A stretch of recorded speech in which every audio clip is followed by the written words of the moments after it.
it's being conducted in exactly the manner the Israelis want it to be conducted. I think they have a very deliberate plan to cut off chunks of the Gaza Strip, and then within those chunks, start taking smaller bites out in eliminating block by block, building by building, and both in the rooms within the buildings and the subterranean tunnel networks, the Hamas fighters that are in there, and hopefully along the way freeing some of the hostages. Although I think that's going to be a terrible challenge given the level of the combat.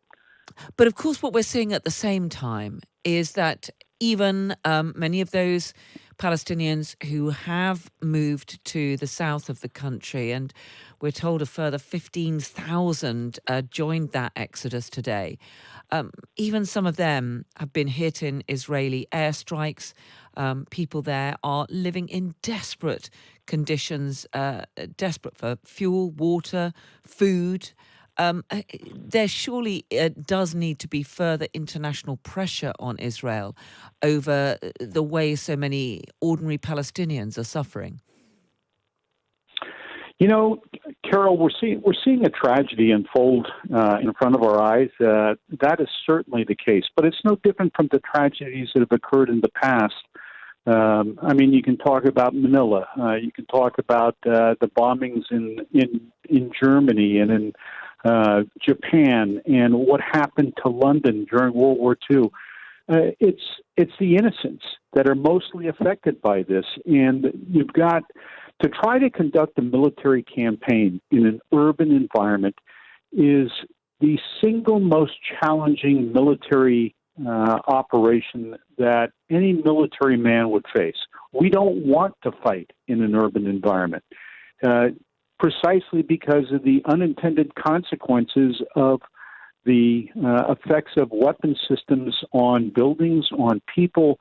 It's a horrible situation, and all we can do is just. Right now the international community can go ahead and express its outrage to Israel, and Israel's response so far, with some Western countries supporting it, is that this is the price. This is what Hamas has brought upon the Palestinian people themselves. But what about the US role in all of this? Because President Biden has been very supportive of Israel, talking about its right to self-defense. But many will look at the fact that we're hearing up to 10,000 Palestinians may have died. I know those figures come from the health ministry that is controlled by Hamas, so we can't be certain of those figures. But, that is approaching 10 times the number of Israelis who were killed by Hamas. Now, there's no question of any equivalence in terms of deaths. But do you think that the US, as this war goes on, and it looks as though it could take quite some time, will have to put further pressure on Israel over the way that it is conducting its offensive? Oh, I don't think there's any doubt that the United States is actually putting more pressure on Israel than is being publicly reported by the media. And I think the United States will continue to put pressure on Israel because it is a humanitarian crisis. At the opposite side of the story is, I believe that Israel is enjoying significant success in their military operations against Hamas. The tragedy is that we still haven't, what has not been reported so far, and it may take a while, is what's happened to the hostages. And again, the hostages are people that are being held against their will by Hamas. And Hamas is doing that like they are operating within their own civilian sectors, their own people, Palestinian people. They're doing that because it limits the Israeli efforts. And it really does, even in spite of these numbers that we're hearing about and the pictures we're seeing. The Israelis are having to really hold one hand behind their back in their fight with Hamas because of the implications of civilian and hostage casualties. All the indications we have had from Benjamin Netanyahu and other senior figures in the Israeli government and military is that this is going to go on for quite some time, isn't it? And that is going to mean more bloodshed. Oh, absolutely. The extension of the operation is going to bring with it more casualties. There's no doubt about that, Carol. Sadly, and there is no speedy way to go ahead and fight an urban fight unless Hamas was to go ahead and start surrendering its own forces in large numbers. That would free up the amount of terrain the Israelis have to cover in an urban environment. But I just don't see that happening right now. And again, the Hamas leadership, from everything we're seeing in the open press, they're sitting in Dubai or in Qatar. They're directing this from afar, from five-star hotels. There's no risk to them. It's only to their soldiers who are being loyal to the leadership, and they're fighting the Israelis, resisting as best they can. So if you've got the leadership of Hamas sitting in hotels in Qatar or wherever else they manage to find refuge, can Israel possibly succeed in the objective it has set out, which is to destroy Hamas?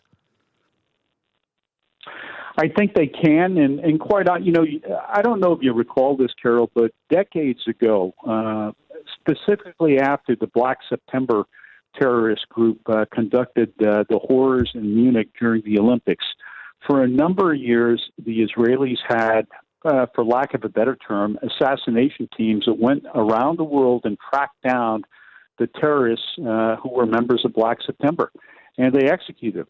And it was an extraordinarily successful operation, despite the fact that it clearly was a question of legality. But then what happened is the Israelis inadvertently killed some innocents, and they stopped that program.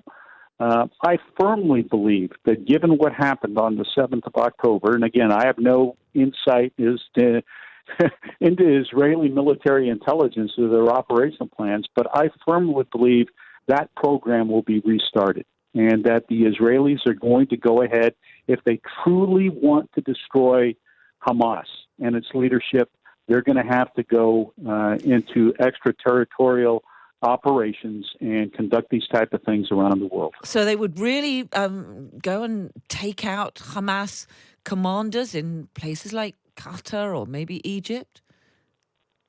I think they would. I think they would if they are being truthful in what they say is their ultimate goal in dealing with Hamas. That's the only way they're going to be able to do it, because these people, these leaders are not leaving those five-star hotels to go back into Gaza City and to take part in the fight. So their vulnerability, they're going to have to be sought out and taken care of by the Israeli special forces, I think at a time and place that the Israelis choosing. What about this question of what happens in Gaza if we do get to a point where Israel says that it's completed its military operation? We heard talk of Israel continuing to control the security of Gaza for quite some time, and there was quite a reaction to that. But if they were to simply go in and then pull out again, presumably that risks a repeat of the attacks of October the 7th. Exactly. That's exactly what happened in 2005 when Israeli pulled out of the Gaza Strip. You went ahead, you had a vacuum occurred, and Hamas moved in along with some other terrorist groups and effectively took over Gaza. So, the political leadership of Palestine is extraordinarily weak. It's extraordinarily corrupt. And I'm not talking about Hamas. I'm talking about these so-called elected officials that have periodically, from the old Palestine Liberation Organization of Yasser Arafat, that were in power there for a short period of time. Their government has been absolutely ineffectual. And again, corruption reigns rampant within it. To me, the solution is going to be an Arab solution where there is either a single Arab country or hopefully, in the best sense, a group of Arab countries who are willing to go in there, establish effective law and order, and a political regime that could go in and run the place until such time as the Palestinian people have the wherewithal to elect honest officials that can go ahead and run the Gaza for them. It's not going to be in Israel's best interest to keep their troops in Gaza. They're just going to be the targets of further terrorist attacks. The UK, the US, most countries of the world have found out when they get themselves into what is essentially a hostile environment, and Gaza will remain hostile to Israel. There's no doubt about that in my mind. Just finally, there's been a lot of talk about these humanitarian pauses. Do you think that it is feasible to get some kind of humanitarian pause, to get some humanitarian convoys going through? I mean, some have got into Gaza, but pitifully few so far. You're exactly right. It's sad, the lack of humanitarian supplies that have been allowed in either by Israel, by the Egyptians, or also by Hamas. It's not to Hamas's benefit to have the Palestinian people appear to be looked after by the international community. They want the continued notoriety as best they can of being able to blame the Israelis for virtually everything bad that's going on in the Gaza. But we need to get more things done in there. I've heard that there's field hospitals being brought in that are under international sponsorship. There's been some talk of one of the U.S. naval hospital ships possibly going over, but that is pure speculation right now. And even with that, it would take weeks for it to transit the Atlantic and the Mediterranean to get into a position where it could be of some use to anybody. So hopefully there will be more efforts going on. They clearly can't establish humanitarian efforts where combat is being conducted. But the southern portion of Gaza has been relatively, and I use the term very loosely, been free of the very severe combat operations that are occurring in northern Gaza right now. So hopefully there'll be an increase in what can be done.